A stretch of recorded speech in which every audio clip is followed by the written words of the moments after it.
Hallo bei einem zweiten Let's Play. Und zwar habe ich geguckt, was könnte man da so noch machen. Und ich habe etwas gefunden, was mir viel Spaß macht und wovon es auch relativ wenig Let's Plays gibt. Und zwar Flugsimulation. Ja, bei mir hat alles angefangen damals mit Wing Commander 1. Vielen Dank, Mr. Roberts, für ein zerstörtes Leben. Hat sich dann so weiter fortgesetzt über die Serie X-Wing TIE Fighter. X habe ich auch mal gespielt, wobei das ja eigentlich kein Flugsimulator ist. Ging dann weiter mit IL-2 über Take und Helikopters, was Ableger von Arma 2 war. Und jetzt bin ich hier gelandet bei DCS World. Das ist quasi eine Plattform für alle Spiele von Dynamics, also von der DCS Serie. Und wie ihr sehen könnt, habe ich hier ein bisschen was freigeschaltet. Mit dabei ist auf jeden Fall kostenlos, wenn man sich das downloadet, die Su-25T. Und als Module dazu gekauft habe ich mir einfach mal die A-1 und den A-10C. Und bei dem Let's Play will ich jetzt anfangen mit der A-10C. Und zwar fangen wir da ganz einfach an, weil ich mich da auch erst wieder einfuchsen muss.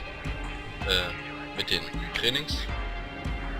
Über das Einführungstraining, das wir jetzt im ersten Part mit angucken. Über dann die Flugvorbereitung und den Kampfeinsatz. Und dann, wenn wir das alles fertig haben, werden wir uns dann auch hier dieser Kampagne widmen. Aber aller Anfang ist schwer. Ja, fangen wir mit dem Training an. Und zwar mit der einfachen Einführung.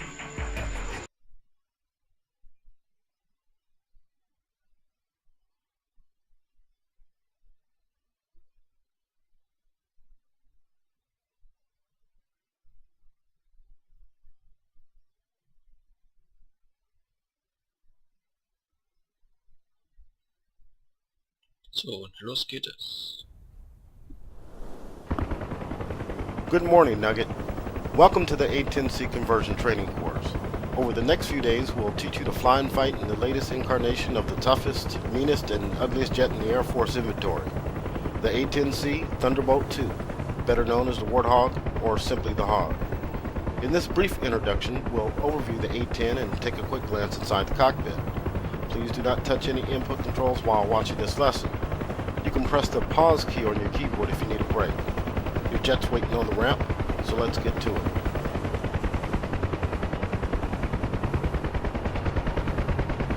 The A-10C is the latest upgrade to the venerable A-10 Thunderbolt II close air support attack aircraft.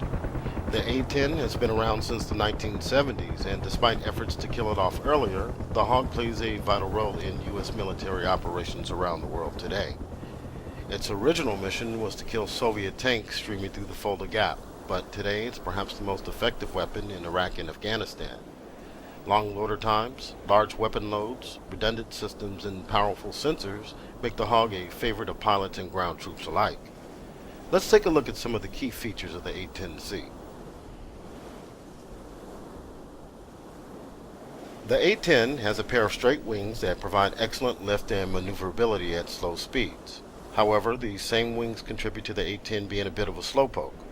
The wings have large trailing edge flaps, 11 stations for stores loading, and large fuel tanks. The fuselage also holds a pair of fuel tanks, but was largely built around the massive GAL-8A Avenger 7-barrel 30mm cannon. Two engines are mounted externally high on the rear fuselage. Flight control is provided by large ailerons on the wings, twin elevators on the tailplane, and rudders on the vertical stabilizers. All these control surfaces have backup systems that keep the A-10 flying even after severe battle damage. The flight control system uses a combination of hydraulic and mechanical linkages run through the stability augmentation system that make the A-10 a very controllable and stable aircraft to handle. Two TF-34 GE-108 turbofan engines are mounted high on the rear fuselage. These engines are fuel efficient, durable, and can take a lot of damage. The unusual position masks the engines from enemy heat-seeking sensors, minimizes the risk of foreign object and battle damage to both engines, and makes them easier to service.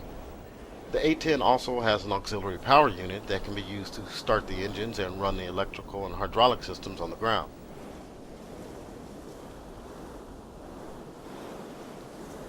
Let's take a look inside the A-10C's office.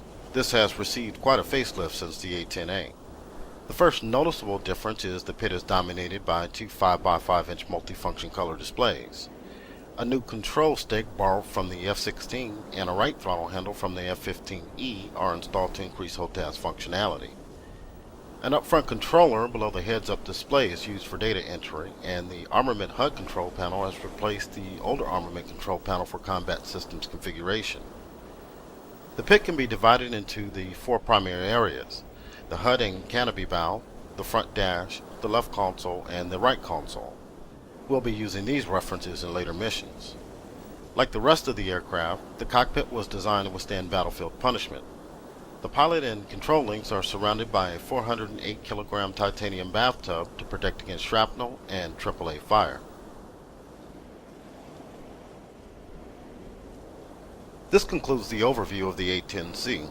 We'll begin taking a more thorough look at the aircraft starting with the next lesson. But now you've got a mandatory date with the Warthog Flight Manual, so get busy reading. Jo, get busy reading. Da hat der gute Instructor auch recht. Und zwar ist das Handbuch nur für dieses Flugzeug ganze 700 Seiten stark. Ich habe das Ganze mal einfach halber ausgedruckt, damit ich jetzt nicht dauernd auf irgendwelche PDFs zugreifen muss, wenn ich irgendwelche Fragen habe. Um das jetzt mal quasi zu erklären, wie viel das wirklich sind, diese 700 Seiten, man muss sich einfach vorstellen, das Inhaltsverzeichnis alleine hat schon 13 Seiten. Entschuldigung. Ja. Und wie gesagt, auch dieses Handbuch werde ich dann unten als Link beifügen. Das ist komplett in Deutsch, das ist bebildert. Es beinhaltet auch die ganzen Checklisten, die man braucht, die dann zwar auch jetzt im Tutorial, denke ich mal, kommen werden, aber auch nice to have sind. Aber wie gesagt, das erst im zweiten Teil, worauf ich mich schon freue. Wir sehen uns im Cockpit.